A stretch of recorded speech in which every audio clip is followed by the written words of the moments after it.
ওই আপনি দেখেছেন না কালকে জগন্নাথ ধামের লেখা আবার পুলিশকে দিয়ে টাঙ্গিয়ে টুইট করেছে যে আমি ওদের পর্দা ফাঁস করে দিয়েছি। চিটিংবাজ মমতা ব্যানার্জি একটা চিটিংবাজ, আর গোটা পুলিশটাকে চিটিংবাজে পরিণত করেছে। এবং আমি একটু আগে শুনলাম অনেকগুলো মানবাধিকার সংগঠন মোথাবাড়ি এবং মুর্শিদাবাদের ভিকটিমদেরকে নিয়ে স্টেট হিউম্যান রাইটস কমিশনের কাছে এক ধর্ণা হাইকোর্ট অ্যালাউ করেছে 1টা থেকে 4টা। আমি ওটাতে যোগদান করব, ওরা আমাকে আমন্ত্রণ করেছে, আমি 1টার পরে যাব।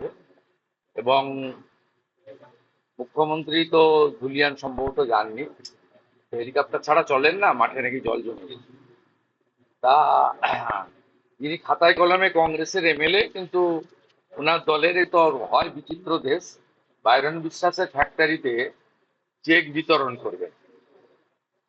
মোট ক্ষতিগ্রস্ত পরিমাণ 900-র উপরে, 40 জনকে জোগাড় করতে পেরেছে পুলিশ প্রশাসন। অনেক চেষ্টা করে গোটা 40 লোককে জোগাড় করেছে, বাকিরা প্রত্যাখ্যান করেছে। ও মোথাবাড়ি থেকে ধুলিয়ান, শামশেরগঞ্জ, বেদবোনা, জাফরাবাদ, লালপুর সব জায়গায় হিন্দু বাড়িতে কালো পতাকা উঠছে, মুখ্যমন্ত্রীকে ধিক্কার দেন। ফিরাদ হাকিম এলাকাগুলো দেখেন, তাকে নিয়ে যাওয়া হলো না, মানে এর পিছনে কি কোনো রাজনৈতিক? সে আমি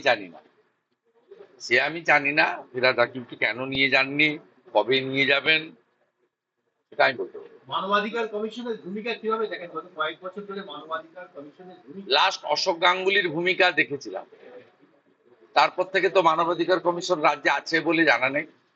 কিন্তু যেহেতু মাননীয় বিচারপতি সোমেন সেনের স্পেশাল বেঞ্চ 3 জনের দায়িত্ব দিয়েছেন যে ক্রিমিনাল কেস কি হবে এবং কম্পেনসেশন কি হবে ঠিক করার জন্য, জাতীয় মানবাধিকার commission, 1 representative from state human rights commission, আর লিগাল সার্ভিসেস অথরিটি থেকে 1 জন।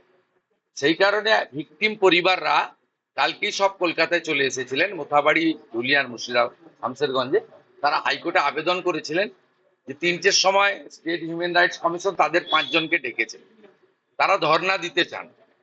মুখ্যমন্ত্রীর এই সফরকে ধিক্কার জানিয়ে হাইকোর্ট অনেক লড়াইয়ের পরে একটু আগে 15 মিনিট আগে অ্যালাউ করেছেন যে স্টেট হিউম্যান রাইট অফিস থেকে খানিকটা দূরে ওরা 200 জন ধর্ণা দিতে পারবেন 1টা থেকে 4টে পর্যন্ত। আমাকে তারা আমন্ত্রণ করেছেন, আমি যাচ্ছি 1টার সময়, 1টা 15 সময় যাচ্ছি। মমতা ব্যানার্জি আজ